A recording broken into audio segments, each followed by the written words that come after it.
Bonjour à tous, donc bienvenue dans la petite vidéo du jour. Donc aujourd'hui on va parler du bol tibétain. Donc ici celui-ci fait 12 ou 13 cm de diamètre et voici donc son maillet. Bon voilà, moi j'ai choisi un maillet en style peau de chamois noir. Voilà, tout simplement noir pour le rappel du bol. Donc un bol tibétain, pour faire court, on dit qu'ils sont faits en bronze. En fait, le bronze est un alliage de métaux.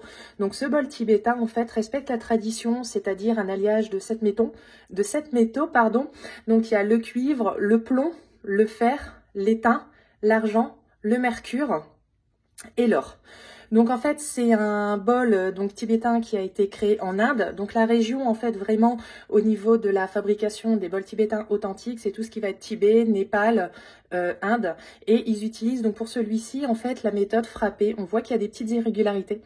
Donc c'est-à-dire qu'en fait, dans un premier temps, les métaux sont d'abord fondus pour faire l'alliage. Il y a une première chauffe, après il y a une mise en gros en forme et à la fin il est façonné. En fait, il est martelé à la main tout simplement. Donc le bol tibétain, donc on parle souvent de faire chanter un bol tibétain, on va plutôt jouer avec son bol tibétain, on va plutôt utiliser le terme jouer. Pourquoi? Parce que le bol tibétain c'est vraiment comme un instrument de musique qui nécessite un petit peu de pratique, apprendre à en jouer.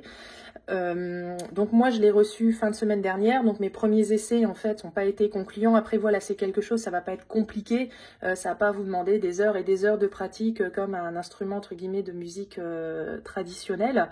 Donc voilà, mais quand on entend chanter, c'est voilà, moi je préfère le terme jouer pour le bol tibétain.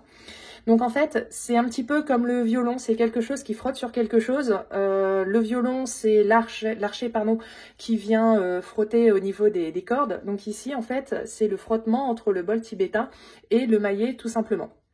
Donc au niveau du bol tibétain, donc on va voir plusieurs façons. Donc la façon la plus simple pour avoir ses premiers sons, c'est donc bien tenir son bol tibétain à plat et de venir frapper et laisser en fait le son en fait qui va s'estomper petit à petit. Donc dans la main, on ressent les vibrations du bol tibétain. En fait, comment il émet le son justement, c'est en vibrant.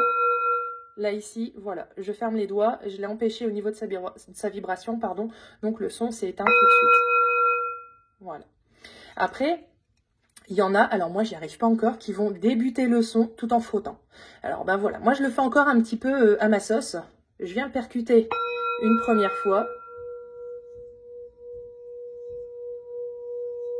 Et après j'entretiens le son par le frottement. Donc ici il faut essayer d'avoir une intensité régulière, tourner toujours à la même vitesse et il faut faire attention à ses doigts, parce que vous voyez par exemple ici, j'ai le doigt qui est venu se mettre sur le bol tibétain, donc tout de suite il arrête. Après voilà, on essaye de garder une souplesse au niveau du coude et au niveau du poignet, et on ne relève plus la maillotche, parce que si on... le maillet, pardon, c'est des formations instrumentales musiciennes. Si on le relève et qu'on vient le reposer, vous voyez, le fait de venir ici, il a enfermé la vibration, il a empêché la vibration, donc le son s'arrête également. Voilà, et petit à petit, si on appuie légèrement plus fort, on peut avoir un son un petit peu plus intense.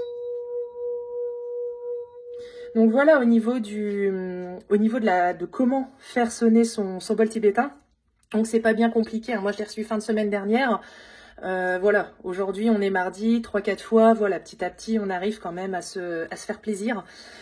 L'avantage les bienfaits en fait du bol tibétain, ça va vraiment être au niveau de l'apaisement. Donc là c'est vraiment les vibrations sonores, même quand on le tient en fait, qui va procurer cet apaisement. On peut même également le faire avec, il y en a qui mettent des pierres dedans, donc pas trop parce que sinon le bol ne va plus vibrer, qui mettent des pierres dedans en fait pour les purifier. Voilà, c'est vraiment une élévation au niveau d'un travail au niveau du taux vibratoire, vraiment au niveau de la vibration. Pour commencer son moment de méditation, tout simplement, on a envie de faire un petit moment de méditation, hop, un petit coup de bol tibétain pour se mettre dans l'ambiance énergétiquement, au niveau vibratoire et au niveau sonore.